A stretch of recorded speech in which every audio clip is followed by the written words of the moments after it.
Bien dans mon immeuble avec Loiselet et Desgremont présente. Sud Radio, les incontournables de la copropriété. Thomas Binet. Nous sommes avec notre consultant Philippe Loiselet, patron de Loiselet Desgremont, qui nous informe tous les vendredis soirs sur l'ensemble des sujets liés à la copropriété. Et on va s'intéresser ce soir, comme nous l'avions annoncé d'ailleurs semaine dernière, à une instance importante de la copropriété. Je veux parler du conseil syndical. Bonsoir Philippe Loiselet. Bonsoir Thomas Binet. Alors Philippe, justement, on vient de commencer là-dessus. Le conseil syndical, c'est quoi? Ça sert à quoi? Eh bien, le conseil syndical est, avec le syndic, l'institution qui, en soutien avec ce dernier, permet le fonctionnement d'une copropriété. Avant d'examiner son rôle et son fonctionnement, on va d'abord se pencher sur sa nomination.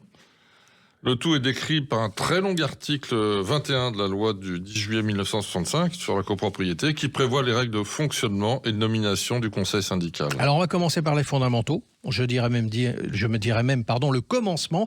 Qui peut être membre de ce fameux conseil syndical que vous évoquiez à l'instant? Pour faire simple, ce sont les copropriétaires qui peuvent être conseillers syndicaux. Lorsqu'on parle de copropriétaires, on parle bien sûr des copropriétaires d'un ou plusieurs lots de copropriétés. Mais ça va un peu plus loin, oui. Puisque les ascendants, les parents ou les descendants, les enfants de ces copropriétaires peuvent être élus conseillers syndicaux, les accédants ou les acquéreurs à terme, leurs conjoints, les partenaires liés à eux par un pacte, leurs représentants légaux ou leurs usufruitiers. Si on ajoute les représentants des sociétés civiles ou commerciales copropriétaires, cela ouvre la fonction à beaucoup de monde. Mais alors, une question qu'on peut se poser quand même immédiatement, c'est est-ce qu'il existe des incompatibilités? Oui, une et de taille. Laquelle? Le syndic. Oui. La loi indique que le syndic, ses salariés, leurs conjoints, leurs partenaires pacsés, les concubins, ascendants, descendants, parents en ligne collatérale jusqu'au 2e degré, même s'ils sont copropriétaires, ne peuvent pas être membres du conseil syndical, sauf dans le cas de syndicats gérés par des syndics non professionnels. Je souligne également qu'un locataire ne peut pas, à ce seul titre, être membre du conseil syndical. Alors, une fois les candidats potentiels définis, comment sont-ils élus, Philippe? Les membres du conseil syndical sont élus lors de l'Assemblée générale. Le vote se fait, comme pour le syndic, à la majorité absolue des voix de la copropriété lors d'un premier tour de vote. Si un ou plusieurs candidats ne recueillent pas le nombre de voix nécessaires, un deuxième tour de vote peut être organisé à la majorité simple. Si l'Assemblée générale ne parvient pas, par défaut de majorité, à élire un conseil syndical, le juge, saisi par un ou plusieurs copropriétaires ou par le syndic, peut, avec l'acceptation des intéressés, désigner les membres du conseil syndical. Mais il peut également constater l'impossibilité d'instituer ce conseil. Précisons enfin que l'Assemblée peut décider par délibération spéciale, à la majorité des 2/3 des voix et de la moitié des copropriétaires, de ne pas instituer de conseil syndical. Alors on reste toujours sur le conseil syndical et on s'intéresse à la durée du mandat des membres du conseil syndical. Quelle est cette durée justement, Philippe?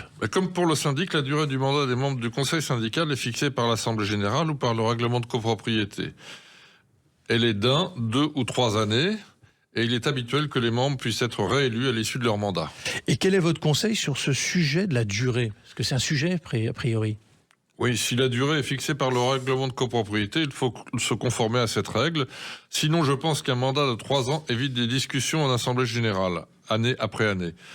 Mais cela me semble de peu d'importance. En revanche, et bien que vous ne m'ayez pas posé la question, j'évoquerai la question du nombre de conseillers syndicaux. Quel est le nombre le mieux adapté?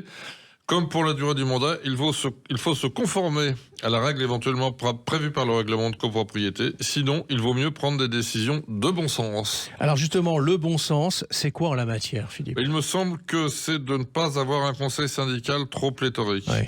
Il ne sert à rien d'avoir trop de conseillers syndicaux. Dans ces cas-là, les réunions n'en finissent pas, les responsabilités sont diluées et les décisions sont difficiles à prendre. Il faut par ailleurs adapter la taille du conseil à celle de l'immeuble. Concrètement, Philippe, ça donne quoi en fonction de la taille de la copropriété concernée?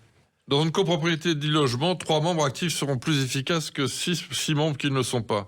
Et dans les plus grandes copropriétés, mieux vaut un conseil de 5 ou 7 membres, un membre par bâtiment par exemple, et de préférence en nombre impair pour pouvoir prendre des décisions, qui se renouvellent par partie à chaque élection, qu'un conseil trop nombreux qui finit par ne plus prendre de décision. Le renouvellement par partie me semble une pratique efficace pour permettre une transmission harmonieuse de la mémoire de la copropriété. Merci Philippe et on vous retrouve vendredi prochain vers 18h50 pour un autre numéro d'Oser investir, les incontournables de la copropriété. Et pour ce qui me concerne, je vous donne rendez-vous dimanche matin dès 9h25 dans la matinale week-end. Sud Radio, les incontournables de la copropriété. Thomas Binet. Avec Loiselet et Desgremont, bien dans mon immeuble.